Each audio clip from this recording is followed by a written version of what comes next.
Salut, c'est Shep. Salut, c'est Sneakit. Coucou, c'est Proust. Bienvenue dans cette nouvelle Marvel Championship TV. Aujourd'hui, suite du Hero Contest et les choses sérieuses commencent réellement parce que ce sont les huitièmes de finale. Et il n'y a plus de chichi, et il n'y a plus de tergiversation, et il n'y a plus de calcul. Enfin, quoique, on peut toujours. Mais là, c'est le vainqueur se qualifie, le vaincu est éliminé. Mais avant de passer à ces huitièmes de finale, voyons les noms des héros qualifiés pour ces huitièmes de finale, même si certains étaient déjà connus la semaine dernière, tous n'étaient pas connus. Allez, c'est parti, résultat de la dernière journée de la phase de groupe. Et dans le groupe A, eh bien, Wolverine a été battu, messieurs. Défaite de Wolverine, 79 à 91. Et dans l'autre match pour l'honneur, les deux étaient déjà qualifiés. Oula, on voit pas tout le classement. Faut que je corrige ça. Dans l'autre match, Gambit gagne 91 à 79 son match. Je vous laisse commenter l'affaire. Non, je trouve que c'est... Pardon, c'est Niki, j'ai coupé. Non, je suis triste pour le cochon, c'est tout. Moi, pas spécialement, j'aime bien Gambit aussi. Mais par contre, je suis... du coup, Cable a plus séduit que Wolverine, c'est intéressant. Parce que Wolverine va peut-être pas tant que ça être une épine dans le pied, en fait. Hein.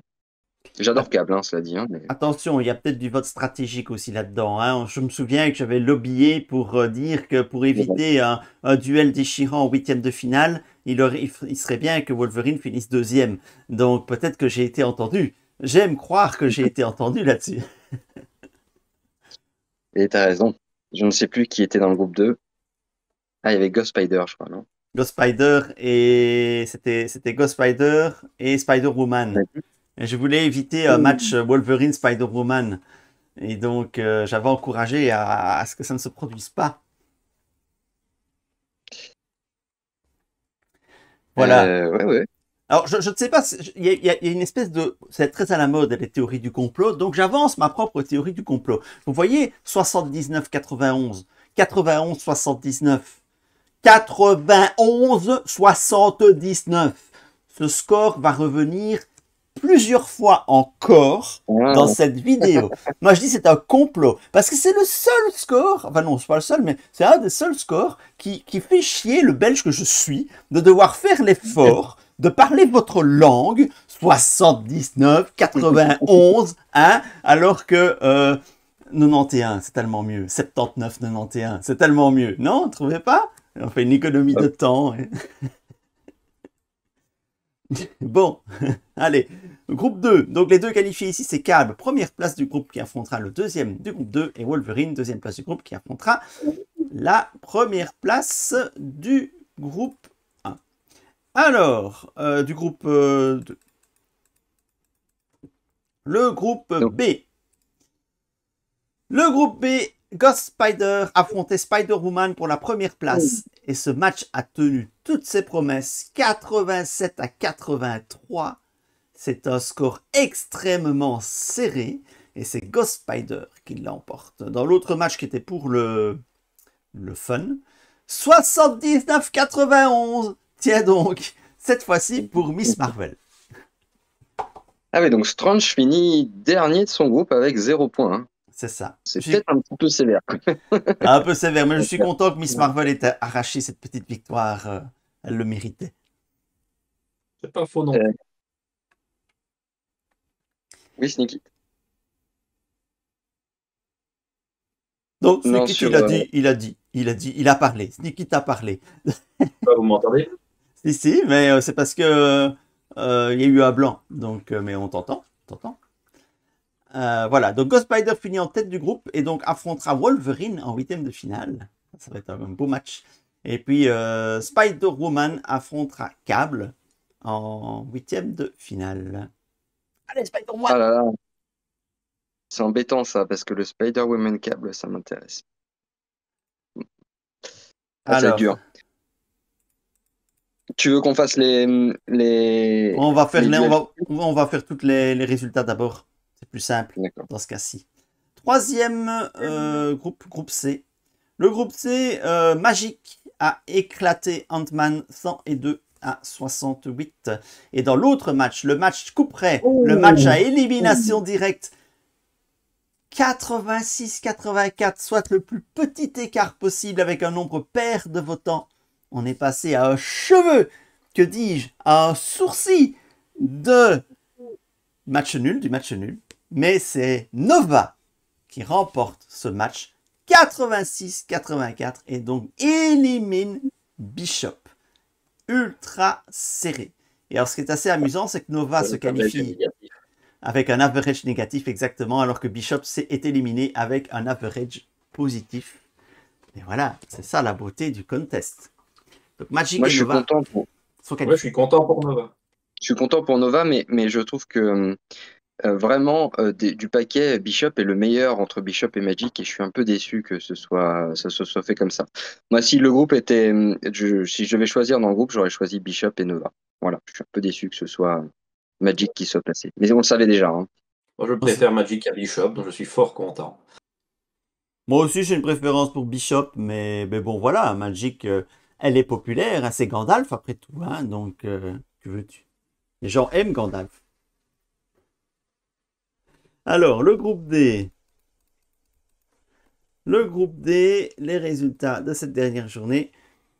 Psylocke gagne 91-79, tiens donc, contre la Sorcière Rouge. C'était le match pour la première place.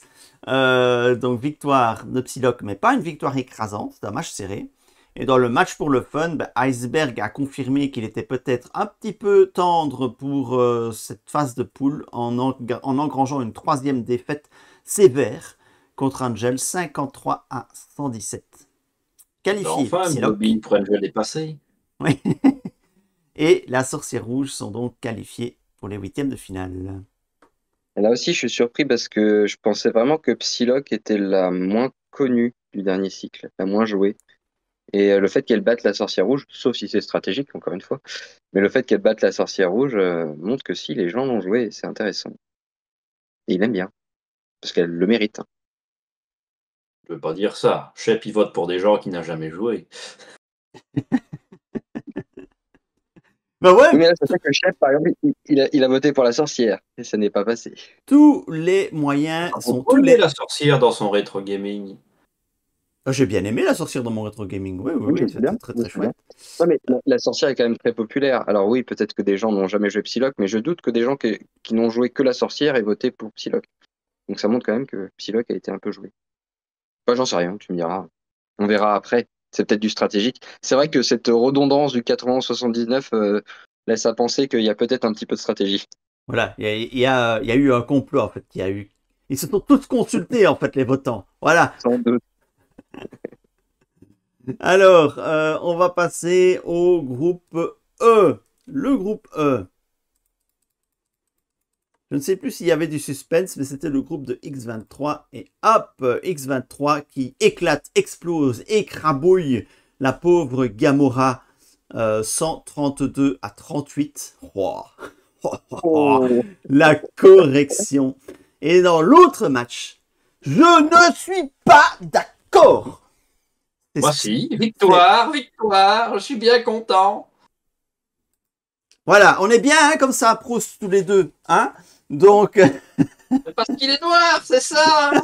Je suis raciste. Mais non, c'est même pas vrai. Parce que tu vois, si tu compares les deux Spider-Man, t'as le Spider-Man normal, qui est bleu, et t'as l'autre qui est noir. Ben moi, si je dois faire confiance entre quelqu'un qui est bleu et quelqu'un qui est noir, je vais faire confiance à quelqu'un qui est noir. Parce que bleu, c'est pas naturel comme couleur, tu vois. Hein, les seuls gens bleus que tu vois dans notre société, ce sont des agents de police. Donc, non. Moi, je vais faire confiance au Spider-Man noir. Mais, donc, mais non, mais je vous savais que je ne veux pas que Spider-Man noir aille plus loin parce qu'il a éliminé Captain Marvel, le misogyne. Hein, voilà. Mais il est Donc, quand même passé. Sexisme. Moi, je dis, il y a du sexisme dans cette émission. On peut d'ores et déjà conclure que les champions sont de loin les héros préférés des joueurs. Hein. Normal. Fort bon cycle. Ouais, mais je parle même pas des Spiders, je parle vraiment exclusivement des champions. Les Spiders aussi sont bons, mais vraiment. Il faut beaucoup être passé. Enfin, on va voir. Oui, je pense qu'il y en a aussi beaucoup qui sont passés. Mais ouais. c'est à me faire regretter d'avoir arrêté le jeu pendant cette période-là, en fait. Hein, parce que c'est les héros que j'ai le moins joué. Ce sont ceux-là. Oui, mais Donc, alors, attends, c'est intéressant ce que tu dis, parce qu'en fait, tu as arrêté de jouer au moment où le jeu était le plus mauvais. Donc, à mon avis, tu n'es vraiment pas le seul à avoir lâché. Et moi, je ne jouais pas encore à ce moment-là. Et c'est vrai que de démarrer et de voir les champions qui étaient déjà sur table, ça a permis, en fait, c'était qui tout double. Ou ils réussissaient le cycle suivant, donc qui étaient les champions, les Spiders, ou ils le rataient, le jeu mourait définitivement. Parce que après le cycle des gardiens et la campagne, alors la campagne Thanos c'était pas mal, mais celle de Ronan, ils étaient vraiment dans le creux de la vague. Hein. Donc non, c'est pas surprenant et toi tu les aies pas joués. C'est à mon avis, il y a beaucoup de joueurs qui sont dans ton cas, qui ont dû s'arrêter à ce moment-là. et donc, c'est Spider-Man Miles Morales qui passe en deuxième position du groupe et X23 qui se qualifie en première position de ce groupe. Le groupe F. Qu'est-ce qu'il a donné comme résultat, notre ami le groupe F? Cyclope perd contre SPDR et devinez sur quel score? 79-91. C'est extraordinaire, hein, c'est génial. Ah oui.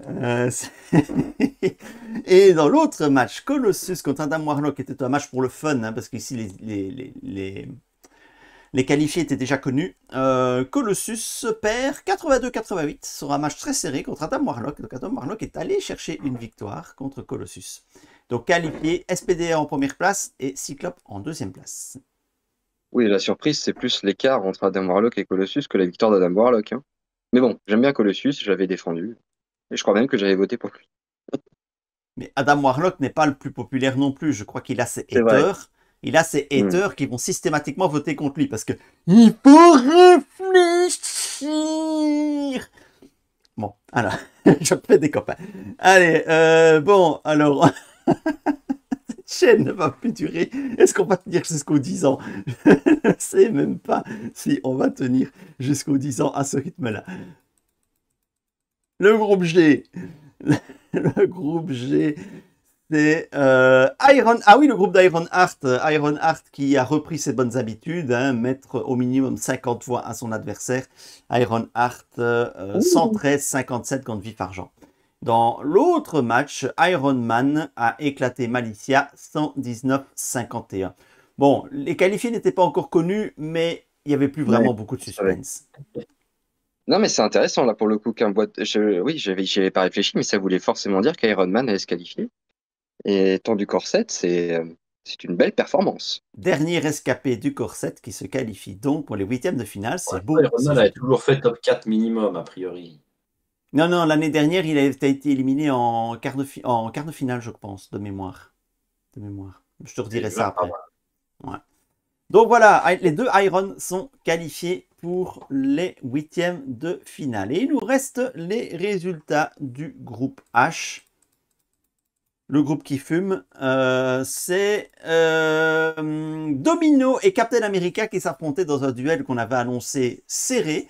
Alors, on ne peut pas dire qu'il n'ait pas été serré, mais 96-74, voilà, il y a quand même un petit écart et c'est Domino qui s'en sort. Captain America est donc éliminé. Et dans l'autre match, il n'y avait pas de suspense. Premier contre le dernier, Venom, 124-46 contre Thor. Et ben, c'est le cerveau qui a gagné sur les muscles. Incroyable. Et ouais. Domino sur Captain America. Le cerveau ou les seins? Enfin, pardon. Rien entendu. Oui, donc Venom et Domino sont qualifiés pour les huitièmes de finale. En route maintenant pour le tableau final, les huitièmes de finale. Et attention, magie de la réalisation, je vais faire apparaître le tableau. Tableau apparaît! Ah! Mais quel talent! Allez, le premier huitième de finale, c'est parti, oppose Cable à Spider-Woman. Ouh! Allez, vas-y Proust, je te sens concerné. Ah, je suis concerné, mais embêté surtout là. Je joue beaucoup Spider-Woman en ce moment. Allez, si, on va voter Spider-Woman et je vais vous dire pourquoi. J'ai découvert une nouvelle façon de builder Spider-Woman qui est vraiment très efficace. c'est c'est pas hyper original en vrai, hein, mais c'est vous partez sur un archétype classique, sur un archétype rouge, un archétype jaune, ou ouais, je vais pas tous les citer, vous les connaissez, et de prendre dans l'autre affinité choisie des cartes auxquelles vous n'avez normalement pas accès dans l'archétype. Et en construisant comme ça, sans forcément réfléchir à une double synergie, vous arrivez à des personnages très très forts. J'ai fait ça sur un deck jaune, par exemple, en manigance annexe, où j'ai été chercher des cartes rouges, notamment les cartes qui viennent piocher quand vous faites des dégâts. Voilà, c'est extrêmement fort. Et rien que le fait d'avoir découvert ça cette semaine montre que Spider-Woman est vraiment un héros qui, jusqu'à la fin du jeu, sera susceptible de vous apporter quelque chose de neuf sur le jeu. Et ça, c'est vraiment très fort. Cable a apporté énormément de choses, et des choses dont on se sert encore aujourd'hui, c'est sûr. J'adore jouer Cable. Son principal défaut, c'est qu'il est peut-être à ranger dans la catégorie de Strange, c'est-à-dire il est peut-être un poil trop fort même. Parfois, je trouve que c'est son 3-3-3 quasiment tour 2, c'est très très très très très fort. Donc voilà, je vote Spider-Woman parce que voilà, je trouve elle est vraiment extrêmement évolutive. Encore aujourd'hui, elle le sera encore demain. Je te rejoins. Je te rejoins, Spider-Woman, ça reste pour moi la quintessence du deck building dans ce jeu, le fait de pouvoir combiner des cartes de différentes affinités, le héros lui-même est aussi plutôt bien équipé. Je parle de ces cartes, hein, je vous vois déjà venir. Et donc, oui. Ouais, alors, Cable, il est très bien aussi, hein. Il a apporté aussi hein, les manigances annexes, etc. Donc, c'est vraiment chouette. Mais il faut bien choisir. On est à un stade où il faut choisir. Et moi, je vais rester dans la lignée de Spider-Woman, cette héroïne qui ne s'use jamais au final. Nikit. Ben, je vous rejoins aussi, hein. Mais voilà, surtout que Cable a quand même un défaut pour moi majeur, c'est que très honnêtement, on ne le joue qu'en bleu et en jaune. Alors que Spider-Woman, Alors, tu peux jouer en bleu et jaune en même temps. je t'avoue que j'ai pas. Ah, si, t'as quand même. Il est quand même psionique. Donc, si, tu peux le sortir en vert et en rouge quand même, avec son psionique. Oui, sur le Les cartes, principe, tu peux, mais comme tu veux jouer manigance annexe, tu vas chercher ce qui va t'aider aux manigances annexes, c'est vrai. au C'est vrai que bleu et ça rouge. pose des problèmes. Dire sur le Oui, principe, tu peux builder n'importe quel aspect, n'importe quel personnage, mais c'est pas pour ça que ça va marcher. Fun. oui, mais Cable, alors, mettons de côté sa manigance annexe, avec son 3 de défense et son trait psionique, ça en fait quand même un très très bon personnage vert si tu veux le jouer avec les cartes vertes psioniques, elles sont super solides, hein. Après, comme il a 3 de défense mais quand même 3 de contre, les manigances annexes, tu vas quand même pouvoir les enlever. Et que les meilleures manigances annexes du jeu sont les grises, bah tu peux les mettre dans un archétype vert quand même. Mais bon, Oh. je te rejoins, c'est vrai qu'il est quand même plus intéressant à jouer en bleu et en jaune. Mais je pense qu'en vert, tu peux faire. Bah tiens, tu m'as donné envie, je vais essayer. Je vais faire ça tout à l'heure. Donc 3 voix pour Spider-Woman dans ce premier huitième de finale. Deuxième huitième de finale. Je trouve ça assez amusant. Amusant que Magic et Sorcière Rouge se retrouvent dans un duel. Hein. C'est un duel de mystique. Heureusement qu'Aion n'est pas là. Il aurait fait une crise d'apoplexie, le pauvre. Et donc, enfin, quoique, on aurait pu le consoler en lui disant écoute, Aion, au moins, il y aura Il y en a un qui est nul. il y aura une mystique d'éliminer à la fin. Donc, voilà. Magic, sorcière rouge. Bon, bah, j'imagine que les gens, les fidèles de la chaîne, se doutent que mon vote ne va pas faire l'ombre d'un pli. Et évidemment, juste depuis le début, je tabasse Magic, Gandalf, parce qu'il y en a marre de cette mécanique-là. Et je vais rester fidèle à cette ligne de conduite. La sorcière rouge m'apporte beaucoup de fun. Et donc, je vais voter sorcière rouge. Parce que je sens, messieurs, que vous n'allez pas voter pareil. Ah, tu pourrais être surpris pour Proust, mais... Oui, Ah, moi, bah, je vais y aller, on va laisser Proust en dernier, il va y commencer. Moi, je vais soutenir Magic. J'aime bien les deux, j'aime bien les mystiques. Mais honnêtement, je trouve Magic plus stable et plus solide. Sans compter que la sorcière rouge va avoir quelques problèmes contre certains scénarios, notamment Mojo, où elle est injouable, et ça c'est quand même triste. Ah oui, ça c'est dommage. J'ai jamais testé Mojo, donc je sais pas répondre à ça. Hein. Bah, c'est un timer, et le timer c'est le deck.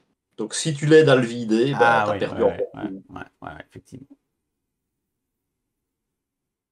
et ben, moi, je vais voter avec un critère extrêmement intelligent, celui de la stratégie.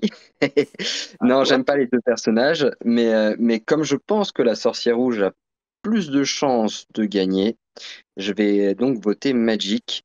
Et je rejoins Sneakit sur le fait que j'aime pas les deux, mais Magic est peut-être parce qu'elle est sortie en dernier, et donc comme je le dis, les héros sortis en dernier sont souvent les plus stables et les plus réussis. Et bien Magic est plus stable que la sorcière rouge, plus facile à jouer. Enfin, plus facile. Faut comprendre dans le sens, elle est plus agréable à faire évoluer. C'est étonnant parce que la tête de série dans ce match, c'est quand même Magic. Elle a fini première de son groupe, là où la sorcière rouge n'a fini que deuxième de son groupe. Ouais, ouais. Bon, 2 votes donc pour Magic, 1 vote pour la sorcière rouge. Troisième match de ce huitième de finale, X23, qui pour l'instant, grosso modo, se balade dans ce contest. Ça fait partie des 2-3 héros qui se baladent. Contre Cyclope, qui se débrouille plutôt bien, le bougre, et qui s'est qualifié pour les huitièmes de finale. Allez, c'est Sneakit qui va commencer cette fois, parce qu'il n'a pas encore commencé. Eh bien, je vais continuer à faire balader X23, puisque c'est un de mes héros préférés. J'ai pris énormément de fun à la jouer. Maintenant, on est honnête, ici Cyclope, je l'adore. Il n'y a plus que des héros qui sont exceptionnels, utilisons le mot. Mais il faut faire des choix, et donc X23 Forever. Oui, X23, il faut reconnaître, X23, elle a quand même un peu marqué la communauté à sa sortie par un héros très fort, par une mécanique qui va être sublimée, la mécanique Oni Badger qui va être sublimée par toutes les cartes qui vont jouer sur les alliés plus tard. Donc voilà, pour moi c'est X23. Et puis rien que par hommage au deck de Sneakit en protection, qui m'a réconcilié avec la protection, je vais voter X23. Ouais, alors attention, parce que le deck de Sneakit sur X23, on va dire que c'est pas un vrai deck protection, mais il ne peut être joué qu'avec X23, donc c'est hyper intelligent comme construction, mais ça reste pas quelque chose de transposable. Ça marche qu'à sa mécanique. Non, alors moi, je suis embêté parce que Autour d'un héros, tu ne construis pas un machin. Ce serait quand même hyper triste d'avoir un archétype et de mettre n'importe quel héros, insérer héros ici. c'est le principe de l'archétype. Après, tu le modifies évidemment en fonction du héros que tu joues. Mais X23, typiquement, en vert, X23, aucun archétype vert ne fonctionne sur elle parce que le principe du vert, c'est de pas prendre de dégâts et malheureusement, X23, elle a besoin d'en prendre. Donc, mais du coup, c'est intelligent de faire la construction que tu avais faite. J'en ai une un peu identique sur le cochon, qui a un peu le même problème que X23 d'ailleurs, qui supporte pas de jouer en vert parce qu'il veut prendre des dégâts. Mais non, moi alors là, je suis embêté parce que d'une part, c'est X23 Cyclope, tous les jours je vote X23. Le problème, c'est que je vois le tour d'après. Et là, ça m'embête. Parce que j'adore X23, ça me dérangerait pas du tout qu'elle gagne le contest. Mais j'ai quand même un favori dans ce contest, il est dans le match d'après. Et je veux peut-être un peu lui faciliter la vie. Alors, si j'avais un argument sur Cyclope, du coup, parce que je vais voter Cyclope, c'est que Cyclope a quand même la possibilité plus grande qu'X23 de progresser dans le jeu. Alors oui, il y aura plus d'alliés X-Men, je l'avais dit la dernière fois, mais les attachements l'aident énormément, et ça, on a l'impression avec la sortie d'Iceberg, mais même du Diablo qui va sortir, que c'est quelque chose sur lequel FFG veut builder encore un petit peu. Il va nous sortir, à mon avis, pas mal d'attachements par la suite. Donc Cyclope, sans dire forcément qu'il va devenir plus fort, il va changer, à mon avis, de style de jeu par la suite, et ça m'intéresse. Donc voilà, pour la première fois, je vais voter Cyclope contre X23, un peu à contre-cœur, mais voilà, elle est dans le mauvais côté du tableau. Quatrième match de ce huitième de finale. Je ne sais pas si on peut dire que c'est le match de ce huitième de finale, mais en tout cas, Ironheart affronte peut-être pour la première fois un héros qui pourrait lui donner du fil à retordre parce qu'elle affronte Domino. Alors c'est sûr que Domino, elle n'a pas fini première de son groupe, mais elle a quand même montré des résultats solides depuis le début de ce contest et elle a sa fanbase. Donc Ironheart contre Domino. Qui s'y colle en premier? Ouais, Si ça vous dérange pas.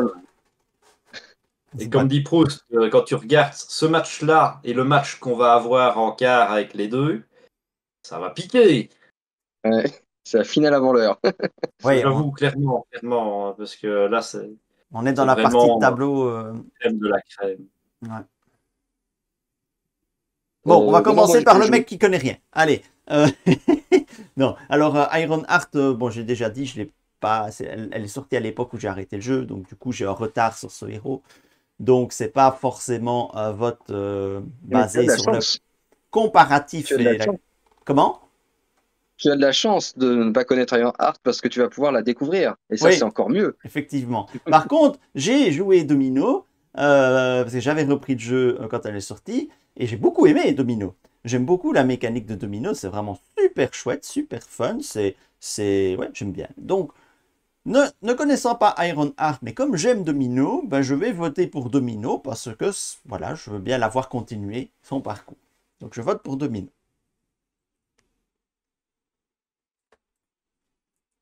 Allez, Proust, vas-y. Bah, moi, je vote pour Ironheart. Et objectivement, même si j'aime bien Domino, je pense qu'elle joue pas du tout dans la même catégorie. Donc, si vous me permettez, je vais pas m'étendre plus longtemps. Je vais garder mes arguments pour les quarts, la demi et la finale. Bah oui, parce que je vois loin. Sneaky.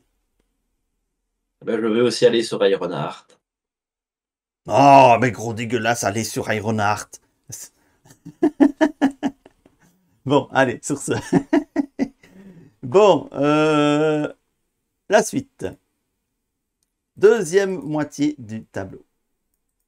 Donc, je rappelle le principe des tableaux, c'est qu'on le fait en deux moitiés. Pourquoi? Parce que les gens de la deuxième moitié n'affronteront pas les gens de la première moitié, sauf en finale. Donc, c'est pour ça qu'on le fait en deux moitiés. Donc, le match suivant, 5e, 8e de finale, Wolverine contre Ghost Spider. Oh oh. Allez, sneak it, vas-y. Eh bien, Wolverine, il est strictement toujours là où on l'attend. T'as un bon héros, il fait le café, il fait ce qu'on attend de lui. Mais en termes d'originalité, j'aurais une préférence pour Ghost Spider, parce que arriver à jouer tout son tour pendant le tour du méchant, c'est quand même exceptionnel. Et les Spiders sont très bons. Proust. Donc ce sera Ghost Spider pour moi. Moi, je vote C'est noté. évidemment Ghost Spider, mais alors surtout pour quelque chose qu'on n'a peut-être pas encore dit, c'est qu'à chaque fois qu'une interruption ou une réponse sur un event sort aujourd'hui, c'est une carte qui doit vous faire réfléchir à Ghost Spider. J'avais dit la dernière fois que Ghost Spider, ce que j'aimais, c'est qu'elle faisait sortir des cartes de votre classeur que vous jouez peu, mais elle va continuer à le faire, et ça, c'est super. Wolverine, il n'y a rien qui peut l'aider en fait. Il est fort tout seul, ça, il n'y a pas de problème, mais il n'y a pas grand-chose. Alors, on a vu... Les événements d'attaque. Oui, oui, si, oui, c'est pas faux, c'est pas faux. Mais bon, dans ce cas-là, n'importe quel événement d'attaque. On sort un événement d'attaque qui fait one-shooter une phase du méchant, mais ça coûte 10. Tu fais, hop, ça joue dans Wolverine. Oui, d'accord. Ouais, ils peuvent sortir ça et casser le jeu, oui, en effet, si tu veux. Mais non, non. Alors, il y a peut-être un truc qui va changer Wolverine, c'est que Wolverine fait du soin. Et on a vu la dernière fois en explorant les règles que ça avait l'air d'être quelque chose qu'il voulait développer par la suite. Donc peut-être que je me trompe complètement et que Wolverine va avoir une évolution, mais je pense que Ghost Spider, à chaque fois que vous avez un événement qui sort et qui a marqué interruption ou réponse, moi, vous devez forcément réfléchir à ce que vous pouvez en faire avec Ghost Spider. Voilà, donc ce sera elle, évidemment. Pour ma part, ce sera Wolverine, de nouveau parce que Ghost Spider fait partie de ce trou dans le jeu que je n'ai pas joué. Et puis quand je vous entends dire c'est cool, on peut jouer tout son tour pendant le tour du méchant. Ben moi, ça me fait absolument pas rêver comme mécanique, donc je vais voter Wolverine. Voilà.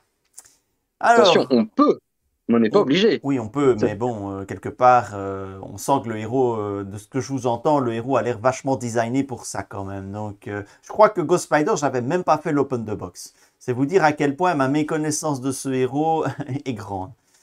Alors, Il y a des boss, c'est très intéressant. Sur Kang, pouvoir le tuer dans son tour et pas dans le tien, c'est beaucoup plus fort. ah oui, ça, je veux bien imaginer qu'il y a moyen effectivement d'exploiter cela. Mais voilà, tôt ou tard, je la jouerai. Donc, peut-être que l'an prochain, je me rattraperai. Je ferai un mea culpa, je donnerai toutes mes voix à Ghost Spider. Sauf si elle joue Mais contre tu y es bientôt, Spider-Woman, il là. ne faut pas rigoler. Quoi? C'est bientôt aussi que le Spider-Verse dans ton rétro gaming, non? Bah, Et j'ai dans quand même, Comment ça Thanos, hein. j'ai encore la boîte Thanos à faire avant. Hein. Ben, ça Ah, peut aller vite, cela dit. Hein. Ça peut aller vite. Hein. La campagne Convoitise Galactique, ça va déjà plus vite que la précédente. Mais donc voilà. ah, mais celle de Thanos, elle est plus sympa quand même. À mon avis, tu iras au bout au moins avec quelques héros.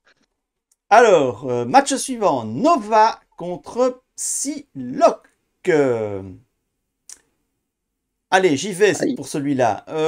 Bah, je vais voter Psylocke parce que Nova a éliminé Bishop. Et moi, j'aurais bien aimé voir Bishop passer. Donc voilà, du Psylocke, j'aime bien. J'aime bien Psylocke. Ben moi, ce sera Nova, parce que je ne suis pas fan de Psylocke. Faut que je lui redonne sa chance, en toute honnêteté. Faut que je la tryharde un petit peu plus. Mais j'ai pris, en tout cas, pour le moment, beaucoup plus de plaisir avec Nova qu'avec Psylocke. Ah ouais, moi j'ai pas envie de choisir là parce que ces deux, pour moi c'est pas les meilleurs, c'est sûr, mais c'est vraiment des personnages qui sont vraiment sous-estimés tous les deux. Et du coup j'adore les mettre en lumière parce que c'est quelqu'un qui pense qu'il est pas bon et qui l'essaye va vraiment prendre beaucoup de plaisir avec ces personnages. Euh... Et ben au regard des résultats, je vais voter pour Nova parce que Psylocke s'en est mieux sorti que Nova. Et je pense que c'est Nova qui a besoin d'être un peu aidé. Un argument que j'adore avec Nova, c'est qu'il a un truc propre à tous les champions, c'est que aucun champion n'a de carte. De quoi? Il a accès à aller les champions. Oui, évidemment. Mais surtout, aucun champion n'a accès à de grosses cartes de dégâts, parce que les champions sont tous buildés de la même façon. C'est qu'ils font des petits dégâts, mais ils en font beaucoup. Et Nova, cette façon qu'il a d'avoir une espèce de tour ultime, où il va se relever à chaque fois qu'il joue, c'est absolument génial, et vous pouvez faire des combos vraiment magnifiques. Donc voilà, vraiment Nova, je vous invite à vraiment essayer, et c'est pas très dur de construire, il a le trait aérien d'office, et il a Pas une plus économie se relever, récupérer de la ressource et piocher de la carte. et piocher, tout à fait. Je Non, oui, sais, tu te relever et tu fais, bon, ouais, bah, Vif Argent fait pareil, nul. Mais non, oui. non, Bon, il est tout all in one, Nova. c'est d'ailleurs, tu peux jouer Nova en te laissant submerger, en te disant, allez, je vais sortir je sais plus comment s'appelle cette carte, elle vaut 1. Je vais sortir cette carte le tour d'après. Il y aura 3 sbires de 4 manigances annexes à gérer. Ah, bah, je fais tout ça en un tour. Et puis derrière, je suis setup pour taper le méchant. Allez Proust, tu vas enchaîner sur le match suivant. Spider-Man, Miles Morales contre SPDR. Encore des Web Warriors, dis donc. Alors, Miles Morales, j'ai monté un deck Petite Manigance l'autre jour que j'ai adoré avec les Web Warriors. Il est vraiment très fort, mais je pense que là, on touche aux limites de Miles Morales, que j'aime bien, hein. Vraiment, c'est un super héros. Mais là, il affronte vraiment la crème de la crème. Je pense que, voilà, SPDR, je crois que Sneaky sera d'accord avec moi, je le laisserai argumenter. Mais voilà, des deux Web Warriors, c'est celui-là le meilleur, et c'est peut-être même le meilleur de tous les Web Warriors, SPDR. J'adore vraiment cette mécanique de, au départ, vous êtes nul, vous luttez, vous vous battez contre le jeu, et parce que vous en sortez, vous finissez par rouler sur le jeu. Ça, c'est vraiment très, très agréable. Donc SPDR. C'est Sneak ça. it. La seule chose qui va manquer à SPDR, c'est le contrôle que possède Miles Morales et qu'SPDR n'a pas. Sauf qu'SPDR, bah, c'est comme tu dis, c'est une énorme machine de guerre qui va monter en puissance. Elle a des cartes extrêmement fortes. Elle a des alliés les plus puissants du jeu. Son Venom est juste exceptionnel. On peut builder complètement dessus. Elle est jouable en beaucoup d'aspects. Ce qui est. Bon, moi je suis très protection parce que le Six Spider, l'archétype Web Warrior est très axé protection. Mais dans tous les aspects, ça passe très très bien. Elle aime l'untap, elle a accès à l'archétype 14 points de vie. Hein, c'est un petit Tout à fait. archétype, mais qui fait quand même plaisir aussi. Et je vais être totalement honnête avec vous, de cette partie du classement, c'est celui que je veux le plus voir aller en finale, parce qu'elle le mérite. Donc ce sera sans hésitation SPDR. Et en plus, je sais que Chef va défoncer Miles Morales. Mais qu'est-ce que je suis heureux, qu'est-ce que je suis heureux de ce match, qu'est-ce que je suis heureux qu'SPDR joue contre Spider-Man, Miles Morales. Il était temps que Miles Morales se prenne une raclée en mémoire de l'élimination de Captain Marvel, qui était la tenante du titre, je vous rappelle. Il nous a éliminé la tenante du titre en phase préliminaire. C'est une honte, c'est un scandale, il n'y a plus de respect pour les aînés de cette société. Hein. Bon, alors maintenant, vous allez me faire plaisir. Vous allez mettre 100 voix dans la tronche de Spider-Man Miles Morales, hein, tous pour SPDR. Moi, je vote SPDR, évidemment. En plus, c'est fun SPDR parce que je l'avais joué. C'est un des rares champions que j'ai joué à SPDR. Donc, je sais à quoi ça ressemble, même si mes souvenirs sont brumeux et lointains. Et puis, je suis d'accord avec Sneaky sur mon analyse d'expert en contest. Pour moi, la finale qui se profile, c'est Ironheart SPDR. Pour moi, c'est la finale qui va se profiler. Je crois que même. XVAT 3. Je suis pas. Oui, XVAT 3 serait peut-être la seule qui pourrait bloquer Ironheart, mais je suis même pas sûr. Donc, moi, je sens la finale Ironheart SPDR arriver. Donc, pour pouvoir me la péter après, je vais voter SPDR. Voilà. Et donc, le dernier match. Alors, le dernier match, c'est amusant, messieurs, parce que je crois que c'est le seul match des huitièmes de finale qui a déjà eu. Je crois pas. C'est le seul match des huitièmes de finale qui a déjà eu lieu. Mais je crois que c'est le seul match des huitièmes de finale qui n'implique pas un nouveau héros. Donc, un héros dont c'est la première participation dans ce contest. Iron Man et Venom étaient déjà là lors du précédent contest, se sont affrontés en quart de finale. Et c'est Venom qui l'avait emporté à l'époque. Donc c'est le remake du quart de finale de la dernière fois, sauf qu'ici on est en huitième de finale. Iron Man contre Venom. Allez Sneak It, tu te lances sur celui-là? Bien sûr, j'adore Venom. Donc de toute façon, à part le côté que ce soit un anti-héros, ce héros est parfait. Il a du contrôle, il a de la thune, il sait tout faire avec ses flingues. Il est vraiment très très bon sous tout rapport. Il a même de la régénération et de la pioche. Quant à Iron Man, ben, c'est le vieux papy de la compétition. Tout le monde le connaît. Il sait faire pas mal de choses aussi, même si lui n'a pas accès au contrôle. Évidemment, la main de 7 peut toujours avoir le kiki tout dur, on est content. Mais en plus, stratégiquement, Iron Man, il a une grosse fanbase sur un SPDR qui est un peu plus obscur. Donc je préfère ne pas prendre de risques et tout miser sur Venom. Ah, donc tu penses que Venom se fera racler contre SPDR? Alors Je là, pense je que ne sais Venom a pas plus du de tout chances de d'accord. perdre contre SPDR qu'Iron Man qui pourrait créer la surprise. Moi, j'ai Moi, je toujours pense que aimé les Venom est plus surprises. dangereux. Je pense que Venom est plus dangereux qu'Iron Man, mais bon, ouais, on verra. Ah, vas-y, Grousse. Moi, je vais voter. euh, Moi, je vais voter pour Venom. Je trouve il a été un peu disqualifié au tour 1. Je trouve il a fini deuxième, puis il a galéré à se qualifier. Si on prend cycle 1, cycle 2, cycle 3, c'est, je pense, le meilleur héros. Ah, j'aime bien Captain Marvel aussi, et Miss Marvel. Mais globalement, c'est quand même un super héros et il n'y a pas de problème. Vous pouvez le ressortir aujourd'hui, il marchera avec tout. Iron Man, je crois pas qu'il y ait une nouvelle carte tech qui soit sortie depuis un bon bout de temps. C'est dommage. C'est dommage parce que ça pourrait, toute carte tech qui sort pourrait aider Iron Man. Alors évidemment, il suffirait qu'ils en sortent 3-4 de très bonne qualité et on changerait complètement d'avis sur Iron Man. Avec le Mais film, il y bon, a une grosse chance qu'on en voit sortir. Hein. c'est pas faux. C'est pas faux. Maintenant, quand Miles Morales est sorti, il n'y avait pas de tech dans le Shield et pourtant il y a beaucoup de cartes Shield. Je me trompe peut-être, Ouais, mais mais là, voilà. maintenant, si tu veux vraiment bosser sur l'archétype, tu pourrais faire des boucliers, de la visibilité, Oui, des oui. machins comme ça. Donc, c'est des potentiels. Si on veut être honnête, en jouant en combo avec Jubilé qui permet d'aller tuto les barrières pour Iron Man, ça peut lui apporter un plus quand même. C'est Ouais, vrai. il y a Oui, c'est moyen vrai. de moyenner. Oui, alors c'est vrai, sans forcément parler de tech, s'il renforce le trait objet et le moyen de les tutorer, oui, ça peut aider Iron Man. Bah, ça peut aider tous ceux qui jouent au purpose d'ailleurs. Mais Iron Man encore plus. Donc j'ai dit quoi? J'ai dit Venom. Ce sera Venom. Et bien pour moi, ce sera Iron Man. Parce que j'aime bien les papis qui font de la résistance. J'aime bien les surprises, un peu l'inattendu. Iron Man, bon, voilà, il a déjà performé 2 fois en contest. Hein. Il a été une fois, je crois, la première fois en demi-finale, la deuxième fois en quart de finale. Donc, il a prouvé que c'était un bon héros. Et ça fait plaisir de le voir là encore dans le tableau final, malgré 22 nouveaux challengers qui ont débarqué entre-temps.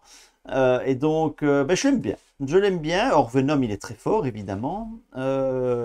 Mais voilà. Et puis, j'ai la sensation d'Iron Man, où en début de partie, il était là. Et puis, à la fin, ouais, c'est cool. Donc, allez, pour le suspense, je relance Iron Man, une voix pour Iron Man. Voilà. Et voilà, le tableau est lancé. Maintenant, c'est à vous de voter. Comme d'habitude, le lien vers le formulaire du vote est dans la description de la vidéo. Le vote est ouvert pendant environ une semaine. C'est une semaine, 10 jours en fonction de quand on tournera les quarts de finale. Donc ne traînez pas pour voter. Et n'oubliez pas, revenez indiquer que vous avez voté, c'est important. Merci messieurs pour votre avis éclairé. Ça commence à devenir très intéressant ce contest, n'est-ce pas? Ah oui. Mhm. Il n'y a plus beaucoup de héros moyens. Ah ouais, là Ça fait maintenant, longtemps qu'il n'y a plus de héros moyens. il n'y a plus que les meilleurs et il va falloir faire des choix et on aura des matchs serrés. Et s'il vous plaît, 91-79. Allez, salut, salut! Allez. Ciao.